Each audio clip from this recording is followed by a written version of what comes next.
एक बूढ़ी औरत मस्जिद के सामने भीख मांगती थी। इस मस्जिद का एक नमाजी रोज इसको देखता और अफसोस करता, क्योंकि इस बूढ़ी औरत का घर इसके घर के पास ही था।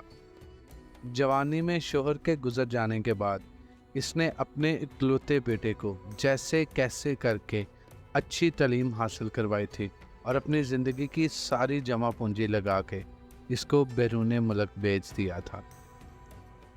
और जब वक्त आया कि बेटे ने माँ की खिदमत करनी थी तो माँ मस्जिद के बाहर भीख मांगती नजर आती थी। एक दिन इस नमाजी से रहा ना गया तो इसने अम्मा से पूछ ही लिया, अम्मा तू भीख क्यों मांगती है? तेरा बेटा तो बैरून मुल्क मुलाजमत करता है, क्या वो तुझे वहाँ से कोई खर्चा वगैरह नहीं भेज रहा? बूढ़ी औरत ने कहा, जाने से पहले ही कुछ पैसे दे के गया था जो मैंने खर्च कर लिए थे। अब हर माह रंगारंग कागज़ बेचता रहता है जिसे मैं दीवार पे चिपका के रखती हूँ।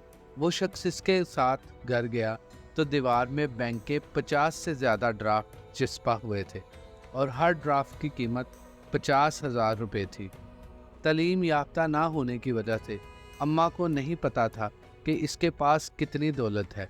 इस शख्स ने अम्मा को ड्राफ्ट की अहमियत समझाई तो अम्मा बहुत खुश हुई और हैरान भी हुई और परेशान भी हुई कि इतनी ज़्यादा दौलत होने के बावजूद वो भीख मांग रही है। हमारी हालत भी इसी बुढ़िया की तरह है। हमारे पास कुरान पाक है और हम इसे अपने मुंह से चूमते हैं, माथे पर लगाकर अपने घर में रखते हैं, लेकिन सिर्फ इसका फ़ायदा इस सूरत में उठा सकेंगे जब हम इसे पढ़ेंगे, इसके मायने और तफसीर को समझेंगे और इसको अपनी अमली ज़िंदगी में ले आएंगे। तभी इंशाअल्लाह हमारी दुनिया और इसके बाद की ज़िंदगी दोनों बेहतर होगी।